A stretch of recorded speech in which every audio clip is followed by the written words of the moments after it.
rope dart is ball on string or dart on string, some type of blade or something like that. But a ball is a great starting spot.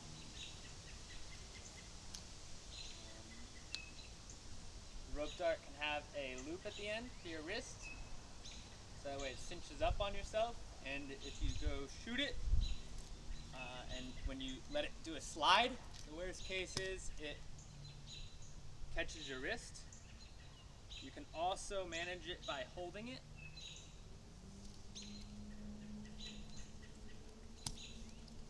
And keeping that extra grip on it.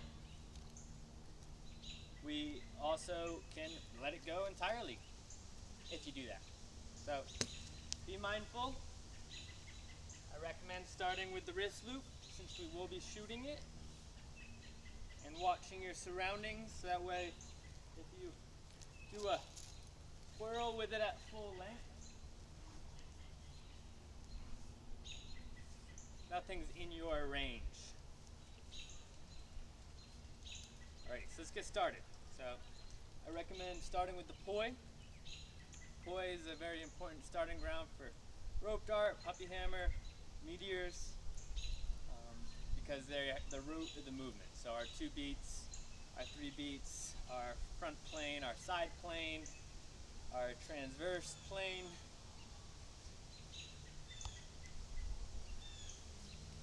And we have a longer rope system here, so we have a lot more room for error. So the better we are at utilizing the shortness of a poi,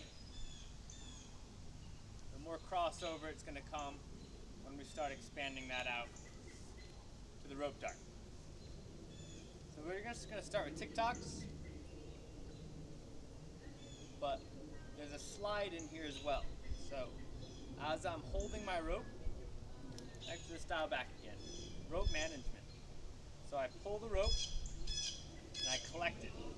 Pull, and then when I collect it, I'm putting it in a certain number of fingers so I can collect the rope again in a different group. And that way I have 2 groups over here, and then my other hand is managing the rest of it. That way I can release one group or release the second group. And then as we do this collecting, if we do a shoot, we got to do some type of slide back or a collection, otherwise the rope will just land on the ground from our shoot. So that collection practice is going to get you speedy recalls and reloads. See, there's shoot, out, pull back, recollect, get it out of the way. So those are your collections. Once we're collected, we don't need to release the collections at first, so we just stay there. And we're just going to do a little TikTok and slide. So I'm going to pull this in and let it out. And so as it goes one way, I let it out, and then I pull it in, and I let it back out as it goes the other way. You might not get that synced up both ways at first, so maybe just start a spin, let it out, and then pull it back in. So another spin, let it out. Like stalls on the bottom of our rotation, wherever we have a stall and a return. And we can do it with our arm. We can also just do it with the slide and the pull back in, where you're just releasing it because there's a lot of tension and inertia in here. It just wants to go. You let it, and then you suck it back in. Again, TikToks.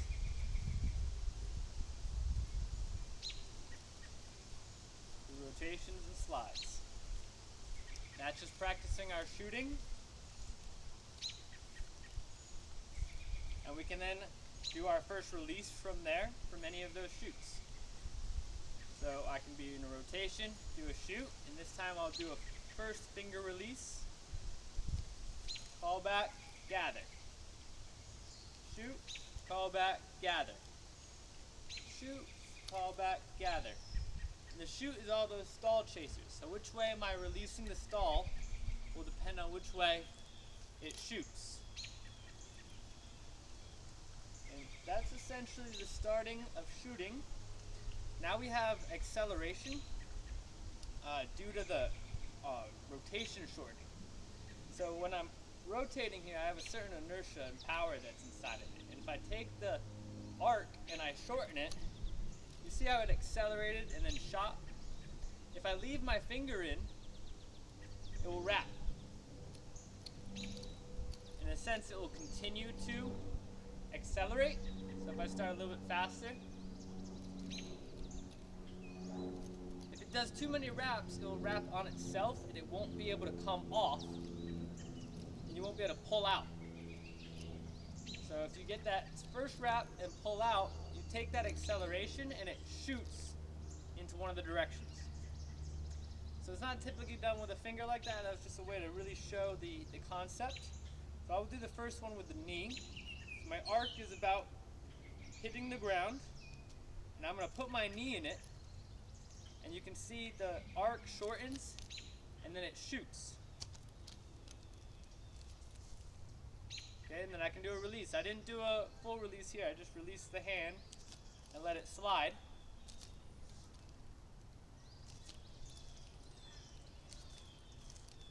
If you hit early and release, it's going to go that way.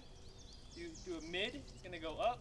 And if you wait extra long, it will go further around. If you wait all the way, it will shoot into the ground. So that release is all how you straighten your knee and when you straighten it in correlation to the spin you're doing. So this is an inward spin to an inside knee versus an out spin to an outside knee. But same concept, depending on how long you wait will depend on how long it wraps. Same concept with the elbow. We can stick our elbow out and let it wrap. And when it wraps, it's going to accelerate. And if we straighten our elbow, it will exit.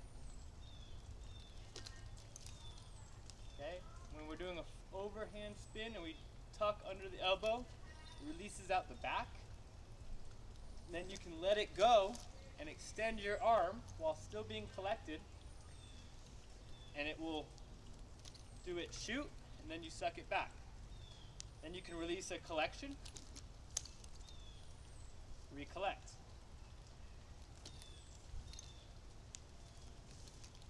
The full collection I don't release very often because it takes, unless I'm shooting it up pretty high, it will take a lot for me to draw it back. So I'm usually releasing that first collection. Sometimes I'll release the second collection in big spins and body transfers.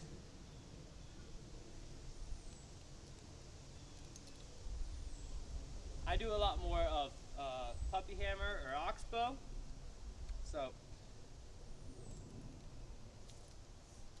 rope dart is more of a great space to learn one-sided puppy hammer oxbow. So I'll show that in a second now too. And then it will be covered again inside of that video. So that's about all I have for shoots and releases, is that elbow and knee. There's a lot more that is in the rope dart. So as you expand out from this basic knowledge, you can learn and discover much more, and I hope you share that with the world. But this is not one of the props that is my specialty, but it is something I can show you the beginner of. And so the way I like to use this prop is with a lot of wraps and twists and tucks and throws. And so the beginner of oxbow or puppy hammer is drape it behind the neck and then to throw it underneath your armpit and you catch. Okay, you can load into it by draping it over the neck. You're holding some tension over here, and then you're taking the rope off the head off the ground, and you wrap your arm into it so it's behind your elbow in your scarecrow position. Now you're holding. Okay, now it's just poi again. You set a length that you're comfortable with poi. And we can do our first release and just let our elbow be the guide of our TikToks, be the guide of our windmills, and be the guide of our 2 beats. Okay, but just start with that general TikTok guide. If we can control that TikTok guide on a plane, we know we can keep time there and perspective, and so we can accelerate it and try to land back in our TikTok, and then accelerate, opposite spin, back into TikToks. Once we have it, we can keep the pump going, the alignment, try not to hit our leg. If we do, we'll cross over to the front, and now we have a bunch of extra wraps that we don't need, where we can stay extra beats and it will end up wrapping to our hands, and then we can do releases.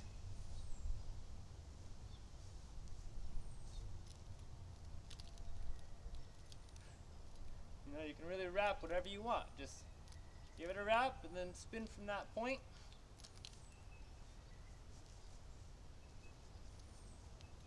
Make a head wrap as well.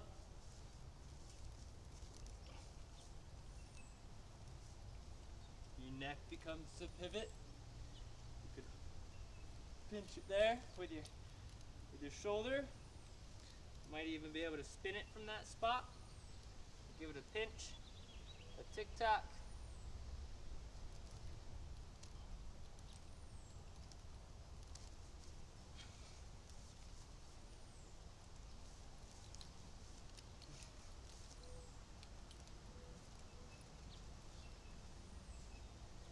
Into the leg, same thing. Once we're in our leg, we have our 2 beat weaves. Again, not one of my most practiced props, but it's a great thing to wrap yourself in, try to spin from different perspectives without using our dexterity of our hands. We've been practicing this for a long time in our life, moving our fingers, drawing, painting, writing, opening doors, but we haven't done much practice with control of our elbow, control of with our tricep.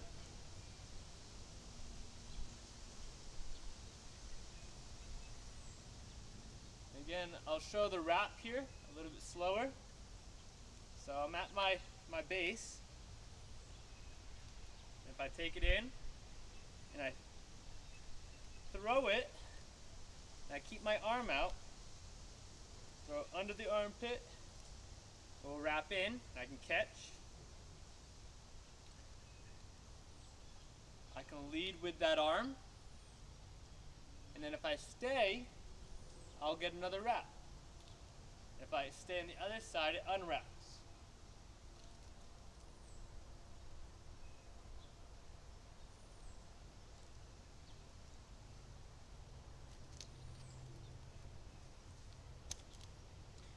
Ready? So that's kind of the basis of rope dart. You got slides, gatherings, shoots, wraps for acceleration that lead to exits, or shoots. And those get real complicated. They start doing basket weaves. They start weaving inside of this rope. Now they'll like double collect this, and then they'll flip this on top of this thing here, do something, and then they'll weave with this, and then do releases. There's a lot going on with this prop, so explore the internet, see what they have to offer, pick it up, start with the beginner, see what you have to offer. I believe in not showing too much or practicing too much from a person's style. I like to share these ground root foundations of concepts and ideas. That way you can open up your door faster. But if I share too many particular moves, it may stop you from exploring your nature as well. So it's also great to try someone's move. Once you see it, it's a great way to collaborate. So explore both sides, explore your inner creativity, and then explore your outer recognitions and practice recall. So that way you can see if you can match what someone else has already created. Thanks.